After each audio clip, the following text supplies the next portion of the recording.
Imaginer, inventer, réaliser. Effectivement, c'est effectif. C'est de l'art? Du coup, Non, c'est du design. et toi? C'est de l'art et du design? Plutôt des Non, c'est du sirop. des rêves et imaginations. Ah, alors c'est comme du sirop.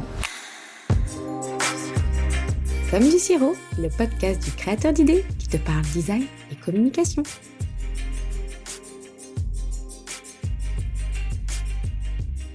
Salut à toi, bienvenue dans Comme du sirop, le podcast où l'on décrypte la communication, le design et les tendances qui façonnent notre univers visuel.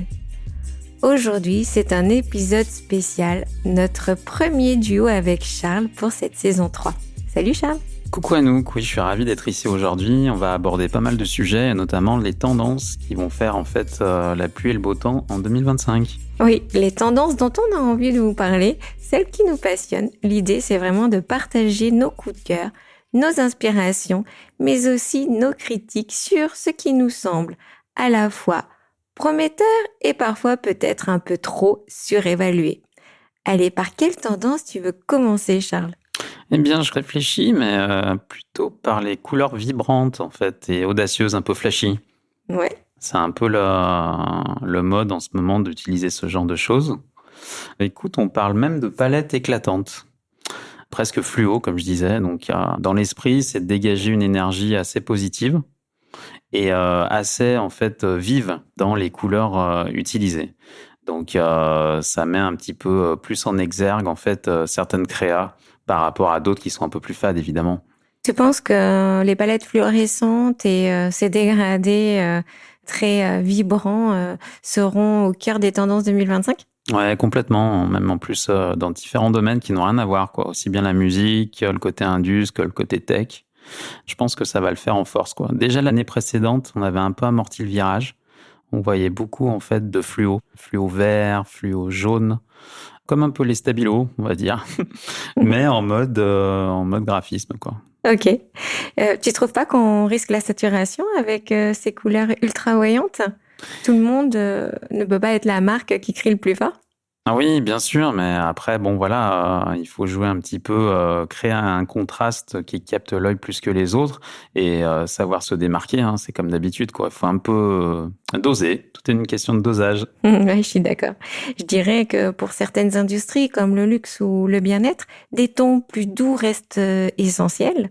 Alors, je dirais que c'est une tendance validée, mais à consommer avec modération. Complètement d'accord. Allez, j'ai envie de t'emmener sur une deuxième partie qui me tient à cœur, les designs organiques et biomorphiques. T'es partant ? Allez. C'est une tendance, moi, qui me fascine. Ces designs organiques et biomorphiques, on parle de formes inspirées de la nature, des formes fluides, presque vivantes. Cette tendance, elle reflète un désir de se reconnecter avec le vivant dans un monde de plus en plus lié à la technologie avec cette intelligence artificielle qui pousse de partout.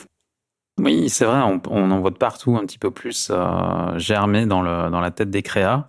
Et du coup, c'est vrai qu'en fait, ça fait écho un peu au côté green, en fait, un petit peu au côté en fait écologique.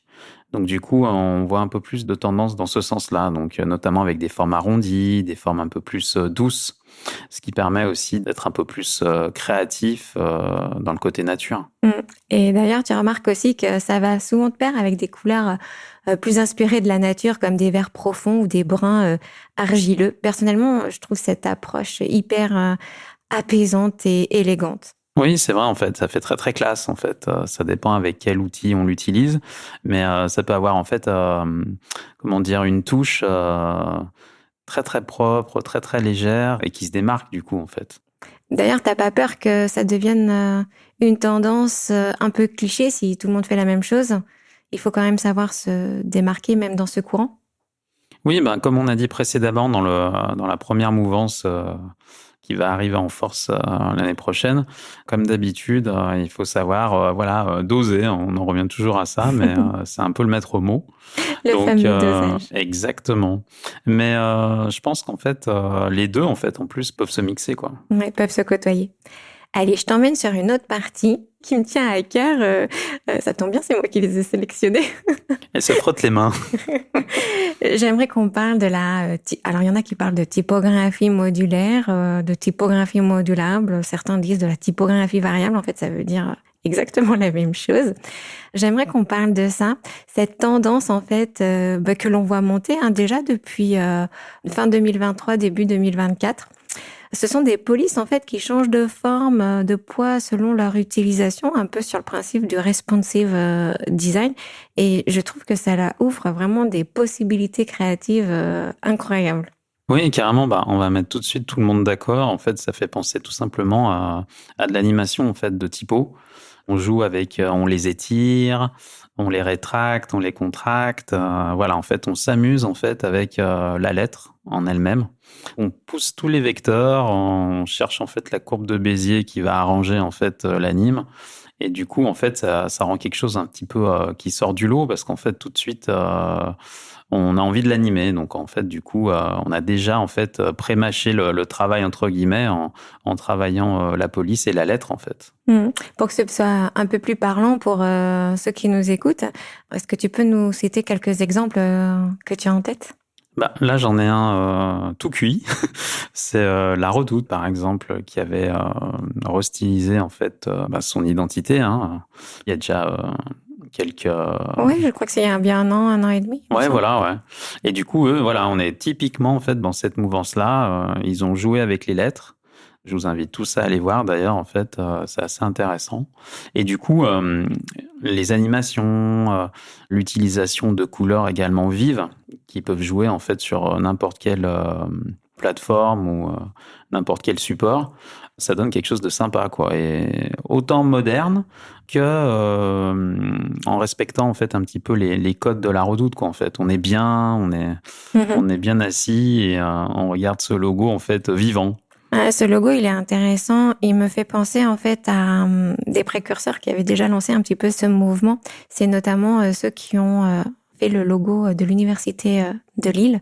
Pareil, c'est un logo modulaire où la forme pouvait s'étirer en panoramique comme en verticale.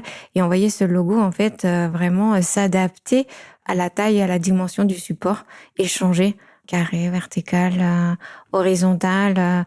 C'est vraiment quelque chose qui donne du dynamisme, de l'énergie, qui capte. Enfin, ça permet d'avoir un impact assez fort. Du coup, moi, j'ai une question pour toi. Comment tu l'utiliserais, cette tendance? Comment je l'utiliserais? En fait, déjà, je prendrais une police basique, c'est-à-dire type bâton.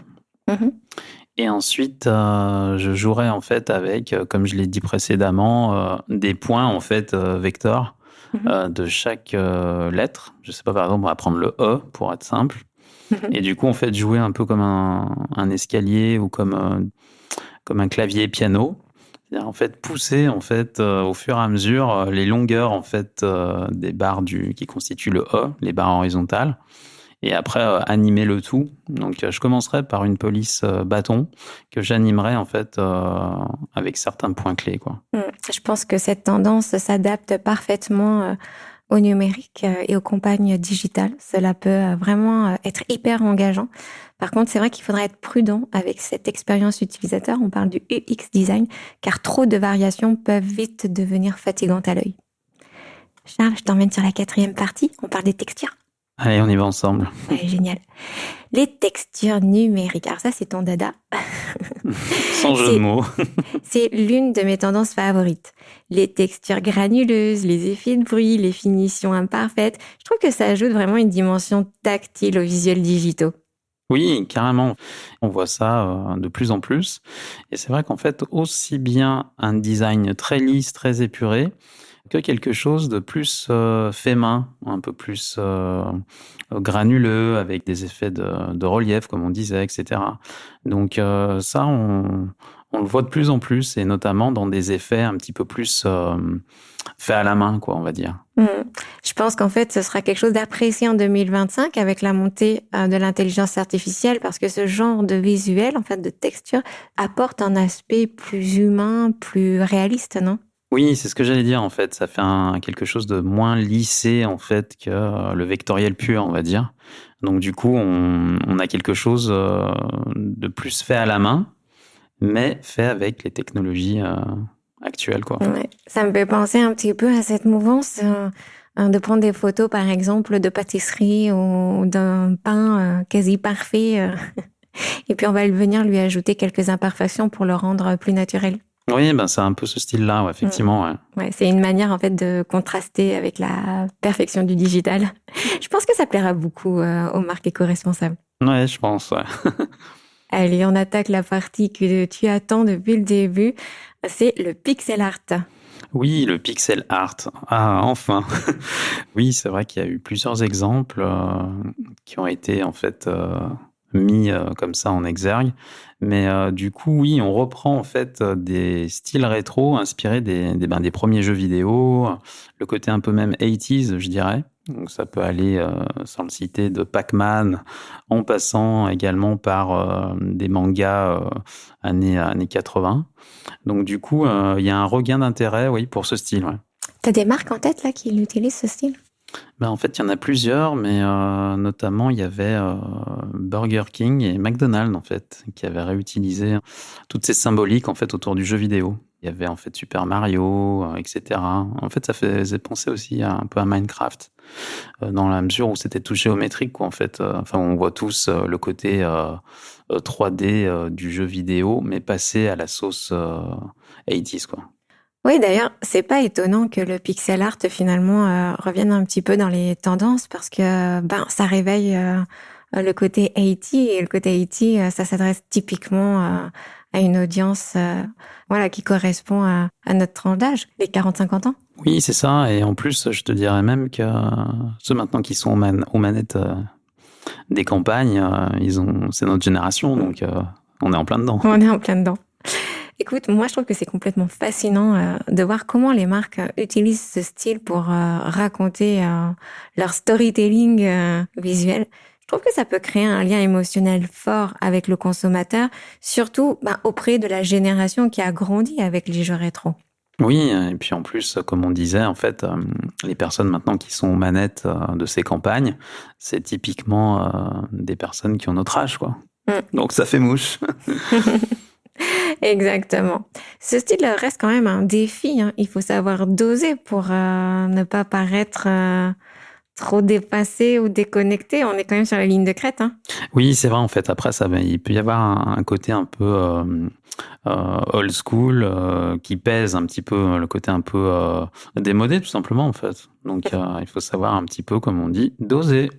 Allez, on va sur la partie un petit peu essentielle des tendances 2025. En tout cas, c'est ce que nous pensons tous les deux. On va parler d'intelligence artificielle. L'intelligence artificielle va vraiment, on le pense, révolutionner le métier graphique et en tout cas le monde du design. On ne peut pas parler de design en 2025 sans aborder l'intelligence artificielle. Elle révolutionne complètement la façon dont nous concevons et produisons des visuels. Aujourd'hui, des outils comme DALL-E de ChatGPT, Adobe Sensei, Canva avec IA, mais aussi Leonardo permettent de générer des designs en un temps record et d'explorer des styles esthétiques et artistiques assez variés. Je vais pas parler de Midjourney parce que Midjourney est un outil assez difficile à prendre en main, mais bien évidemment, on peut le citer aussi. Oui, c'est vrai que ça rabat un peu les cartes de la créa, quoi. L'arrivée de l'IA. Il faut pas l'ignorer parce que ça va avoir beaucoup d'importance dans la manière de faire ou d'appréhender une créa, quelle qu'elle soit. Donc du coup, oui, ça va être un super outil, quoi. Vraiment un outil, un bel exécutant, également un bel assistant technique parce qu'il nous permet clairement de faire des tâches répétitives en un temps vraiment très réduit.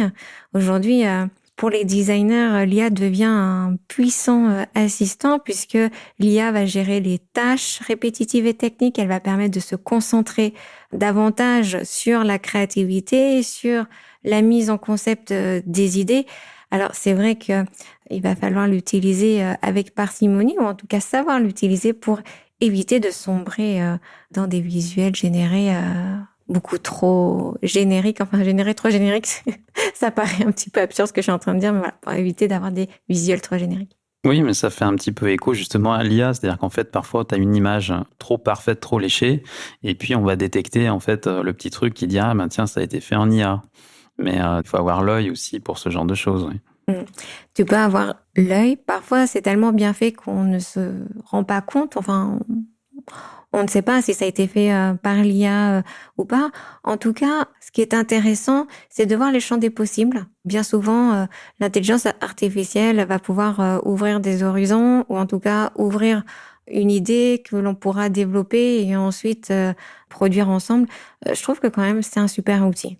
Oui, mais en fait, c'est comme tu dis, en fait, c'est la personne qui est derrière les prompts, en fait, on va dire, derrière, en fait, ce qui va programmer, qui fait également la qualité de l'image, en fait, et le rendu. Il faut trouver un juste équilibre entre cette espèce d'automatisation et cette personnalisation, en fait, qu'on recherche pour chaque visuel, quoi.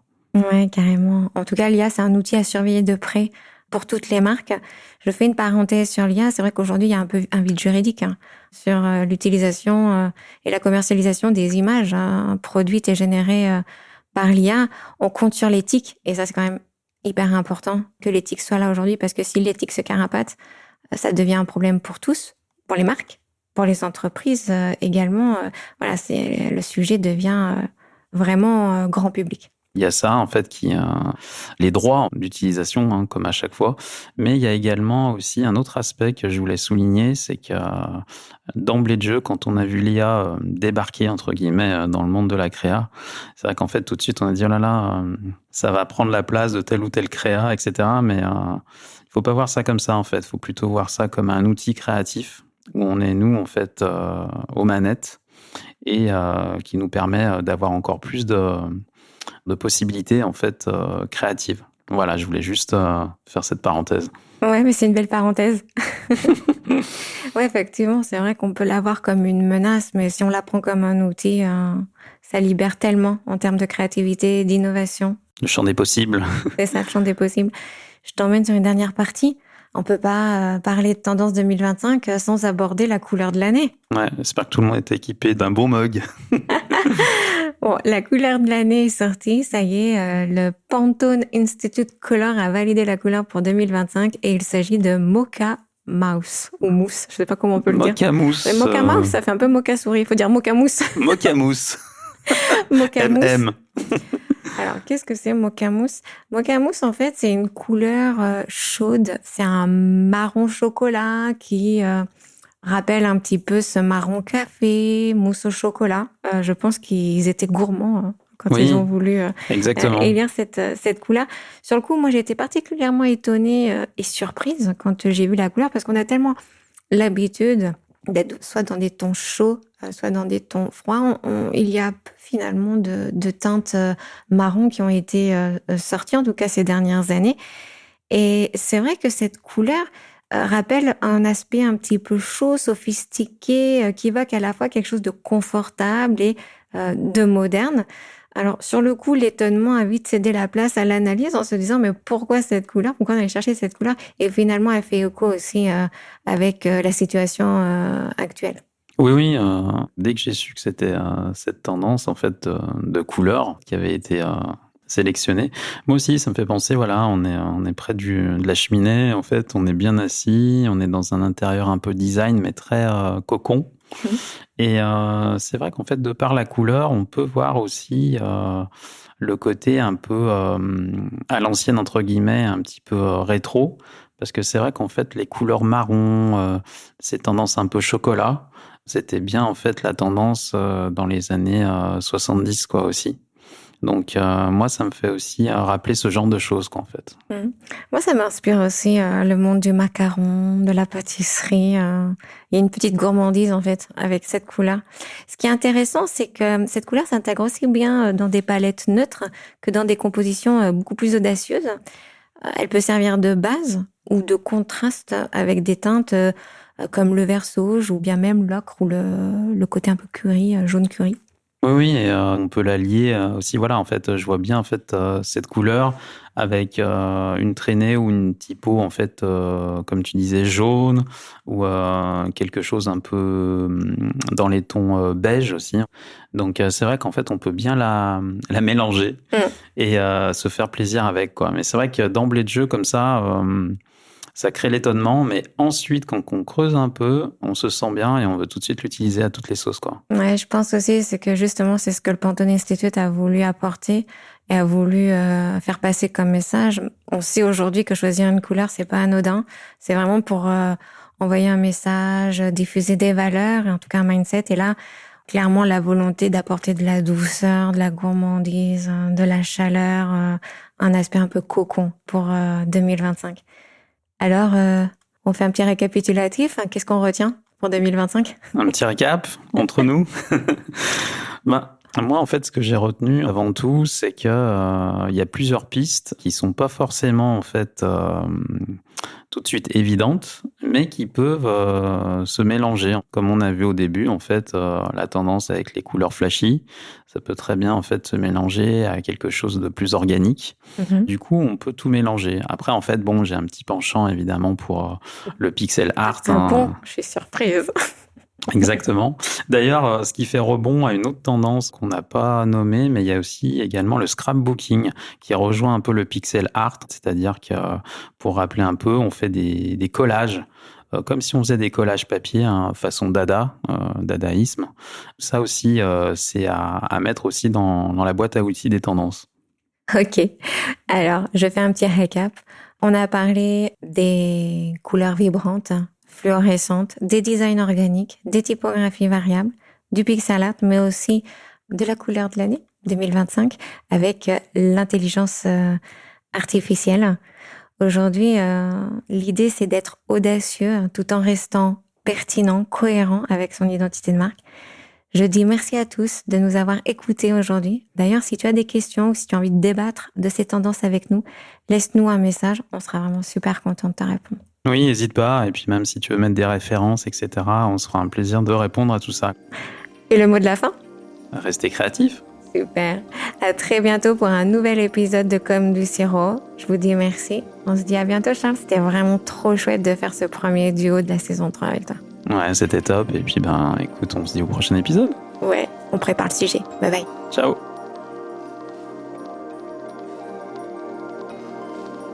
J'ai adoré partager cet épisode avec toi. Pour soutenir C'est comme du sirop, fais du bruit sur tes réseaux sociaux et partage l'épisode. Je te donne rendez-vous les 2e et 4e vendredis du mois. En attendant, je vais me servir du bon sirop bien frais. À bientôt. Bisous bisous.